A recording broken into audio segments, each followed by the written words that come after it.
بسم اللہ الرحمن الرحیم الحمد للہ رب العالمین والعاقبۃ للمتقین والصلاة والسلام علی رسولہ امام المتقین وخاتم النبیین وقائد الغر المحجلین وعلى آلہ واصحابہ اجمعین اما بعد عن عبد اللہ بن عمر رضی اللہ تعالی عنہ قال قال رسول اللہ صلی اللہ علیہ وسلم المسلم اخو المسلم لا يظلمه ولا يسلمه ومن كان في حاجة أخيه كان الله في حاجته ومن فرج عن مسلم كربة فرج الله عنه بها كربة من كرب يوم القيامة متفق عليه۔ پروگرام رہنمائی ایک حدیث سے۔ آج کی نشست کے لیے ہم نے جس حدیث شریف کا انتخاب کیا ہے، یہ حدیث امام بخاری اور امام مسلم دونوں نے اپنی صحیحین کے اندر نقل کی ہے، جس کی وجہ سے اس کو متفق علیہ حدیث کہا جاتا ہے۔ یعنی یہ وہ حدیث ہے جو بخاری شریف میں بھی موجود ہے اور مسلم شریف کے اندر بھی موجود ہے۔ اس حدیث کے راوی حضرت عبداللہ ابن عمر رضی اللہ تعالی عنہ ہیں۔ حضرت عبداللہ ابن عمر رضی اللہ تعالی عنہ کا تعارف ہم اپنی گزشتہ ایک نشست میں کر چکے ہیں۔ حضرت عبداللہ ابن عمر رضی اللہ تعالی عنہ یہ حضرت عمر رضی اللہ تعالی عنہ کے بیٹے ہیں، کئی غزوات کے اندر شریک ہوئے ہیں۔ تفصیلی تعارف گزشتہ نشستوں کے اندر عرض کیا جا چکا ہے۔ اس حدیث کا ترجمہ یہ ہے، حضور صلی اللہ علیہ وسلم نے ارشاد فرمایا، مسلمان کا بھائی ہے، لا یظلمہ، نہ وہ اس پر ظلم کرتا ہے، ولا یسلمہ، نہ اسے بے یار و مددگار چھوڑتا ہے، ومن کان فی حاجت اخیہ کان اللہ فی حاجتہ، اور جب تک کوئی انسان اپنے دوسرے مسلمان بھائی کی امداد میں لگا رہتا ہے، اس کی کسی حاجت پوری کرنے میں لگا رہتا ہے، اللہ تعالیٰ اس کی حاجتیں پوری کرتے رہتے ہیں۔ ومن فرج عن مسلم کربۃ، اور جس شخص نے کسی مسلمان سے کسی تکلیف کو دور کیا، اس پر کوئی تنگی آئی تھی اور اس نے کچھ کر کے اس تنگی کو، اس پریشانی کو اس مسلمان سے دور کر دیا، تو اللہ تعالیٰ اس کی برکت سے قیامت کے دن کی تنگیوں کو اور پریشانیوں کو اس سے دور فرما دیں گے۔ یہ تو حدیث کا ترجمہ ہے۔ اس حدیث کی روشنی میں اور اس حدیث کے تناظر میں ہم یہ چاہتے ہیں کہ ہم آج کے موجودہ مسلمانوں کے حالات کا جائزہ لیں۔ اس حدیث کا ہم سے مطالبہ کیا ہے، اور ہم اپنی زندگی پر غور کریں کہ ہماری زندگی میں ہمارا عمل کیا ہے۔ سب سے پہلے یہ بات ہمیں سمجھنی چاہیے کہ اس دنیا کو جب اللہ تعالیٰ نے بنایا تو ابتدا ہی سے خیر اور شر دونوں کو پیدا فرمایا۔ اللہ تعالیٰ نے موسیٰ علیہ السلام کو پیدا فرمایا تو مقابلے میں فرعون کو بھی پیدا فرمایا۔ حضرت ابراہیم علیہ السلام کے مقابلے کے لیے نمرود کو پیدا فرمایا۔ ہر زمانے کے اندر اللہ تعالیٰ نے خیر اور شر کو پیدا فرمایا، اور در حقیقت یہی خیر اور شر جو اللہ تعالیٰ نے پیدا فرمایا، اسی کے ذریعے انسان کا امتحان لینا مقصود ہے کہ یہ شاکر بندہ بنتا ہے یا کافر بنتا ہے، یہ اللہ کا شکر گزار بندہ بنتا ہے یا اللہ تعالیٰ کی ناشکری کرنے والا بنتا ہے۔ اس کے ذریعے در حقیقت انسان کا امتحان لینا مقصود ہے۔ اِنَّا هَدَيْنَاهُ السَّبِيلَ إِمَّا شَاكِرًا وَإِمَّا كَفُورًا، اللہ تعالیٰ نے دونوں راستے دکھا دیے۔ تو خیر اور شر کی طاقتیں ابتدائے آفرینش سے اپنا کام کر رہی ہیں۔ روز اول سے خیر کی طاقتیں بھی کام میں مگن ہیں اور شر کی طاقتیں بھی کام میں مگن ہیں۔ اس کی شکلیں مختلف ہو سکتی ہیں، نام مختلف ہو سکتے ہیں، تنظیموں کے نام مختلف ہو سکتے ہیں، ادارے مختلف ہو سکتے ہیں، لیکن یہ تقسیم اللہ تعالیٰ نے فرما دی ہے کہ کسی کو اللہ تعالیٰ نے خیر کے لیے منتخب کیا اور کسی کو اللہ تعالیٰ نے شر کے لیے اس کو شر میں لگا دیا۔ یہ دونوں طاقتیں کام کر رہی ہیں۔ اور دوسری بات جو سمجھنے کی ہے وہ یہ کہ ہم بسا اوقات یہ سمجھتے ہیں کہ ہم جب مسلمانوں کو دیکھتے ہیں کہ مسلمان مظلوم ہیں یا مسلمان شکست کھا رہے ہیں تو ہم بسا اوقات مایوس ہو جاتے ہیں۔ تو یہ مایوسی کہ ہم آج کے حالات کو دیکھیں، شام کے اندر، فلسطین کے اندر، افغانستان کے اندر، کشمیر کے اندر، کئی برما کے اندر، بوسنیا کے اندر، کئی ممالک کے اندر ہمیں مسلمان مظلوم نظر آتے ہیں۔ تو ہم بسا اوقات مایوسی کا شکار ہو جاتے ہیں۔ قرآن کریم میں اللہ تعالیٰ نے فرمایا لا تقنطوا من رحمت اللہ، مایوسی اسلام میں جائز نہیں ہے۔ ہم اگر تاریخ اسلامی کا مطالعہ کریں اور تاریخ اسلامی سے ہٹ کر ہم گزشتہ انبیاء کرام علیہم السلام کی زندگیوں کا مطالعہ کریں تو ہمیں یہ بات بہت اچھے طریقے سے نظر آتی ہے کہ آپ اگر انبیاء کرام علیہم السلام کے حالات بھی دیکھیں تو ہمیں یہ بات واضح نظر آتی ہے کہ انبیاء کرام علیہم السلام کے ساتھ بہت سارے ایسے معاملات پیش آئے جو وہ نہیں چاہتے تھے کہ ہمارے ساتھ پیش آئے۔ کتنے انبیاء کرام علیہم السلام کو ستایا گیا۔ خود حضور علیہ الصلاۃ والسلام کی شخصیت کو دیکھیے، طائف کے اندر حضور علیہ الصلاۃ والسلام کو ان اوباش اور لوفر لڑکوں نے پتھر مار مار کر لہو لہان کر دیا۔ جنگ احد کے اندر حضور علیہ الصلاۃ والسلام کو زخم آیا، آپ کے دندان مبارک شہید کیے گئے، اور کبھی مسلمانوں کو فتح نصیب ہوئی، کبھی کافروں کو بظاہر فتح ملی اور غلبہ ملا۔ تو یہ جو صورتحال ہے یہ ابتدا سے چلی آ رہی ہے، اور دنیا کے اندر اللہ تعالیٰ یہ دونوں طریقے آزماتے ہیں۔ کبھی اللہ تعالیٰ مسلمانوں کو فتح یاب کر کے آزماتے ہیں، اور کبھی اللہ تعالیٰ مسلمانوں کو شکست سے دوچار کر کے آزماتے ہیں کہ فتح کی صورت میں یہ شکر کرتے ہیں یا تکبر کرتے ہیں، اور شکست کی صورت میں یہ اللہ تعالیٰ کی طرف رجوع کرتے ہیں یا مایوس ہوتے ہیں۔ تو یہ ابتدا سے یہ سلسلہ چلا آ رہا ہے۔ ہرقل نے جب اپنے دربار کے اندر ابو سفیان کو طلب کیا، جب حضور علیہ الصلاۃ والسلام نے روم کے بادشاہ کو خط لکھا، اسلام کی دعوت دی، تو ہرقل جو روم کا بادشاہ تھا اس نے پتہ کیا کہ آس پاس کوئی ایسا آدمی ہے جو وہاں رہنے والا ہو۔ تو لوگوں نے بتایا کہ ابو سفیان اس وقت تجارتی سفر سے وہاں آئے ہوئے تھے، اس وقت مسلمان نہیں ہوئے تھے۔ تو اس نے بلا کر ابو سفیان سے کچھ سوالات کیے۔ ان سوالات میں سے ایک سوال یہ تھا کہ تمہاری کیا ان کے ساتھ جنگیں بھی ہوتی ہیں؟ تو انہوں نے جواب میں کہا ہماری جنگیں ہوتی ہیں۔ تو پھر کہا جنگوں میں تمہیں فتح ہوتی ہے یا ان کو فتح ہوتی ہے؟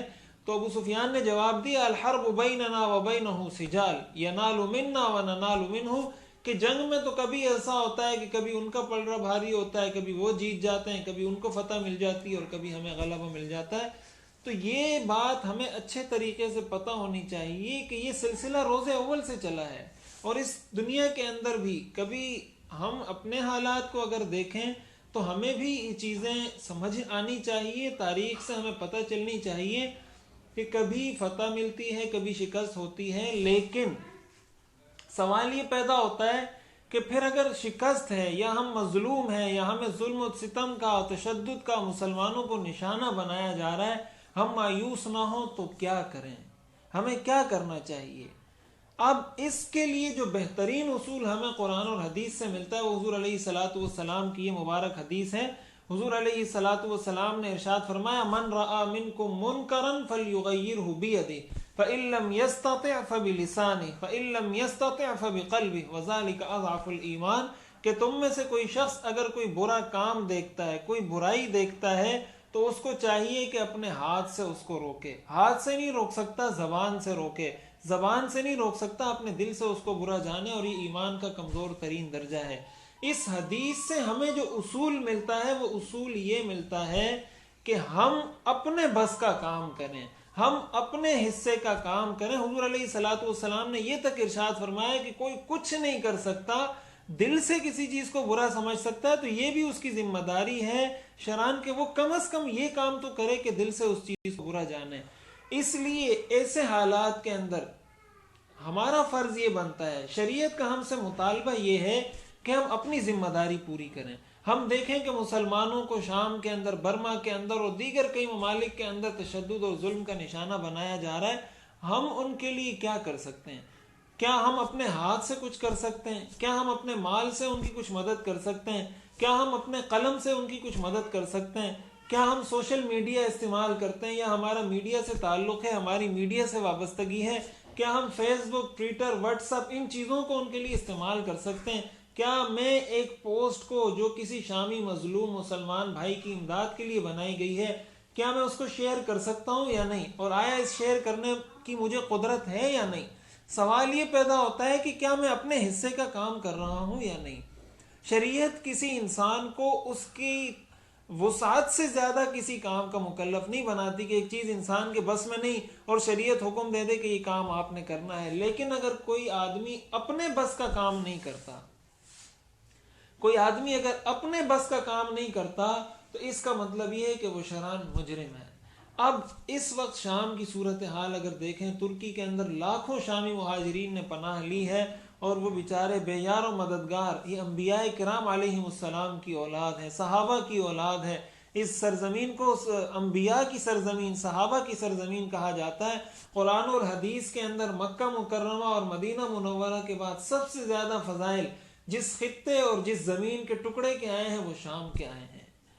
قرآن کریم کے اندر جا بجا اس زمین کو مقدس اور مبارک زمین قرار دیا گیا۔ قرآن کریم میں اللہ نے ارشاد فرمایا، سبحان الذی اسری بعبدہ لیلا من المسجد الحرام الی المسجد الاقصی الذی بارکنا حولہ، کہ ہم نے اس کے ارد گرد کی زمین کو بابرکت بنایا ہے۔ ایک دوسرے مقام پر اللہ تعالیٰ نے ارشاد فرمایا، ادخلوا الارض المقدسہ التي كتب اللہ لکم، کہ اس مقدس اور بابرکت اور اس پاکیزہ زمین میں داخل ہو جاؤ۔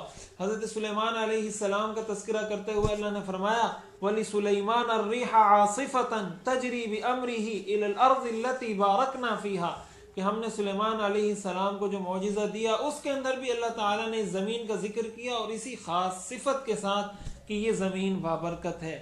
اس زمین کے اندر مورخین نے یہ بات لکھی ہے کہ یہاں پر شام کے ملک کے اندر 1000 سے زائد صحابہ کرام کا آنا ہوا ہے، اور کئی صحابہ کرام ایسے ہیں جنہوں نے ہمیشہ کے لیے اس کو مسکن بنایا اور یہی مدفون ہوئے۔ حضرت خالد بن الولید رضی اللہ تعالی عنہ جن کو سیف اللہ کہا گیا، حضرت عبادۃ بن الصامت رضی اللہ تعالی عنہ جن کو معلم الصحابہ کہا جاتا تھا، حضرت بلال بن ابی رباح جو مؤذن رسول تھے، حضرت بلال حبشی رضی اللہ تعالی عنہ، حضرت عبیدۃ بن الجراح رضی اللہ تعالی عنہ، حضرت ابو الدرداء رضی اللہ تعالی عنہ، حضرت سلمۃ بن الاکوع رضی اللہ تعالی عنہ، اور ایک طویل فہرست ہے صحابہ کرام کی جو شام کی سرزمین پر تشریف لائی۔ تو یہ شام کے لوگ انبیاء کی اولاد ہیں، یہ صحابہ کی اولاد ہیں۔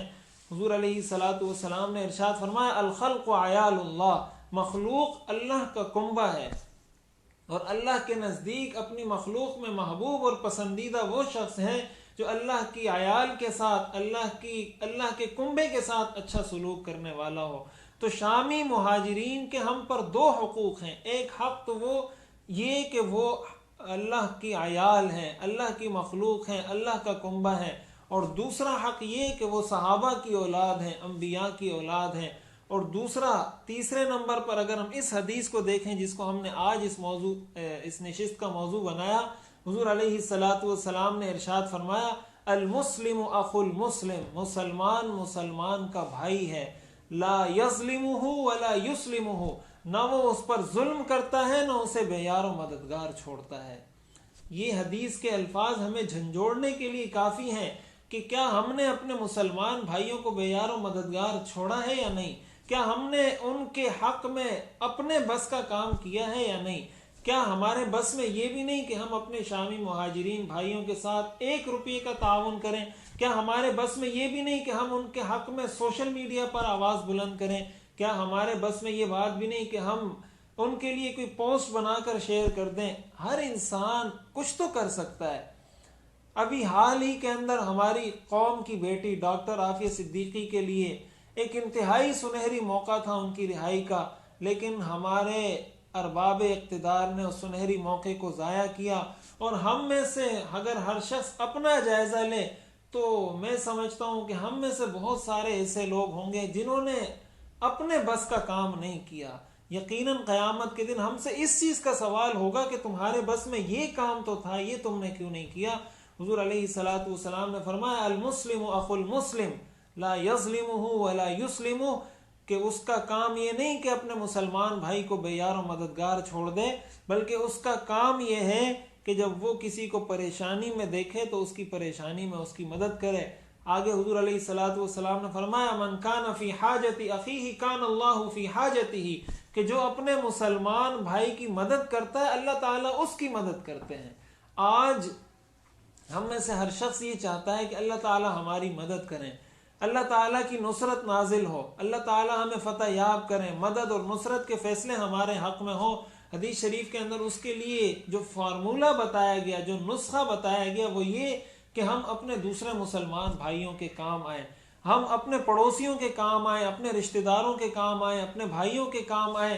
جس مسلمان بھائی کے ساتھ ہم جو تعاون کر سکتے ہیں وہ کریں. راستے میں ہم دیکھتے ہیں کبھی سڑک پر کوئی موٹر سائیکل گر جاتی ہے، کچھ ہو جاتا ہے تو ہم وہاں سے ویسے ہی گزر جاتے ہیں. ہمارے بس میں یہ تو ہے کہ ہم کسی ایمبولینس کو کال کر کے بلا لیں، اس زخمی کو سڑک سے اٹھا کر سائڈ پہ کر دیں، اس کے لیے ہسپتال لے جانے کا کوئی بندوبست کر دیں. جو ہمارے بس میں ہے وہ تو ہم کر سکتے ہیں.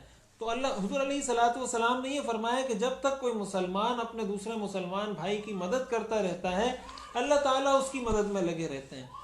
اور قرآن کریم کی ایک آیت کے اندر اللہ تعالیٰ نے ارشاد فرمایا یا ایھا الذین آمنوا ان تنصروا اللہ ینصرکم، اگر تم اللہ کی مدد کرو گے تو اللہ تمہاری مدد کرے گا. اللہ تعالیٰ کی مدد ہم کیا، اللہ تعالیٰ کی مدد کا مطلب اللہ کے دین کی مدد، اللہ تعالیٰ کے بندوں کی مدد. اور پھر آگے حضور علیہ الصلوۃ والسلام نے ارشاد فرمایا من فرج عن مسلم کربۃ، کہ جس نے کسی مسلمان بھائی سے کوئی تکلیف اور پریشانی دور کی، فرج اللہ عنہ بہا کربۃ من کرب یوم القیامہ، اللہ تعالیٰ اس عمل کی برکت سے اس سے قیامت کے دن کی پریشانیوں کو اور قیامت کے دن کی تاریکیوں کو اور پریشانیوں کو اور تنگیوں کو اللہ تعالیٰ اس سے دور کریں گے.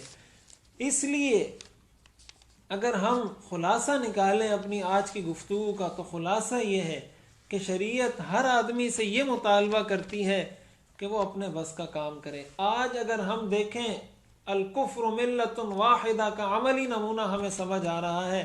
پوری دنیا کے اندر ساری کافر طاقتیں مل کر مسلمانوں کو زیر کرنے کی کوششیں اور کاوشیں کر رہے ہیں، اور وہ ایک ہاتھ ایک مٹھی بن کر مسلمانوں کے خلاف اپنے عزم کا اظہار کرتے ہیں، مسلمانوں کے خلاف اپنی آواز بلند کرتے ہیں.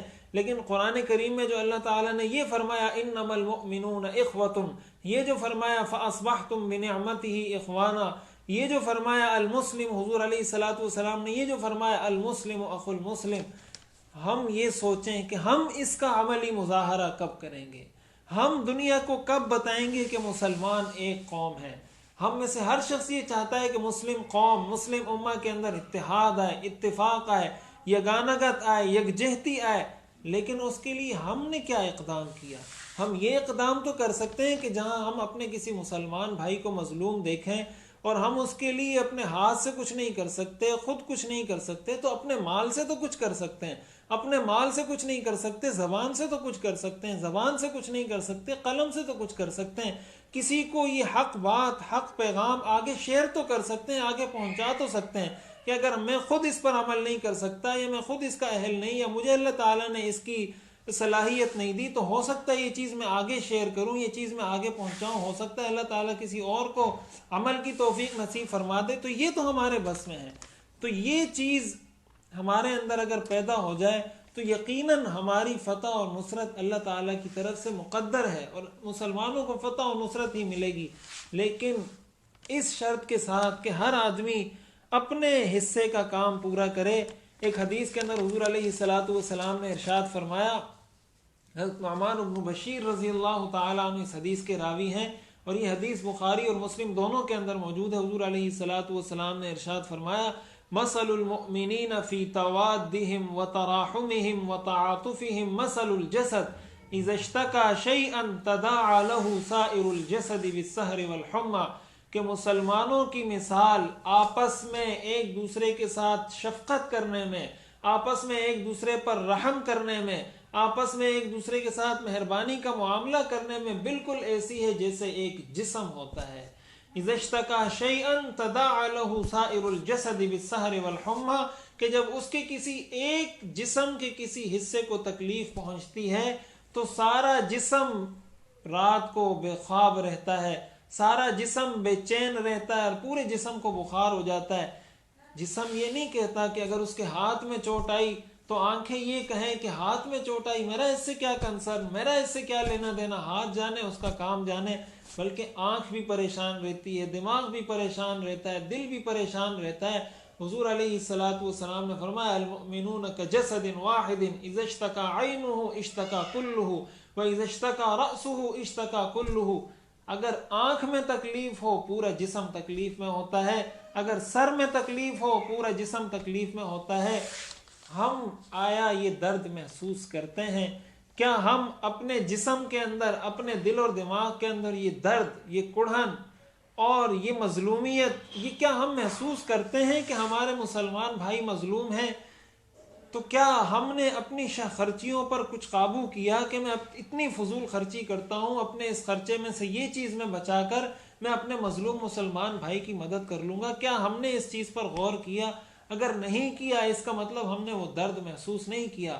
زبانی دعوے کر لینا کہ ہمیں ان کا درد ہے، ہمیں اس پر تکلیف ہے، ہمیں اس پر غم ہے، رنج ہے اور ہمیں غم ہے، صرف زبانی دعوے کرنا کافی نہیں، اپنے بس کا کام کرنا ضروری ہے۔ اور ہمارے لیے انتہائی سعادت اور خوشی کی بات یہ ہے کہ اس وقت علماء پاکستان نے صرف یہ فریضہ انجام نہیں دیا کہ انہوں نے مسلمانوں کو یہ بتا دیا ہو کہ اس موقع پر اسلام کی تعلیم یہ ہے، بلکہ انہوں نے مسلمانوں کو اس وقت قانونی تقاضوں کے مطابق اپنے مظلوم مسلمان بھائیوں کی مدد کے طریقے بھی فراہم کیے، وسائل بھی فراہم کیے، اسباب بھی بتائے کہ ان طریقوں سے مدد کی جا سکتی ہے۔ اب تو میں سمجھتا ہوں کوئی چیز باقی نہیں رہی کہ ہم یہ کہیں کہ ہمیں معلوم نہیں تھا یا ہمیں طریقہ نہیں آتا تھا یا ہم کس کے ذریعے اپنی امداد پہنچاتے۔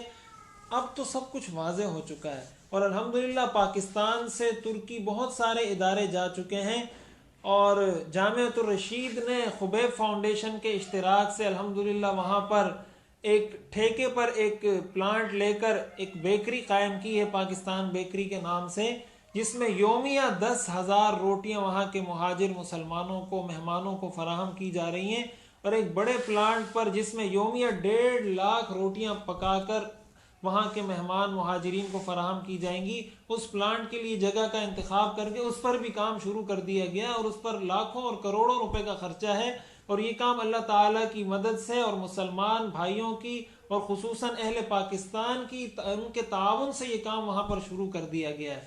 اور ابتدا کے اندر جو آغاز کیا گیا وہ ترکی کے شہر عرفہ کے اندر کیا گیا ہے، جو ترکی کا سرحدی شہر ہے، اور اس شہر کو انبیاء کا شہر کہا جاتا ہے۔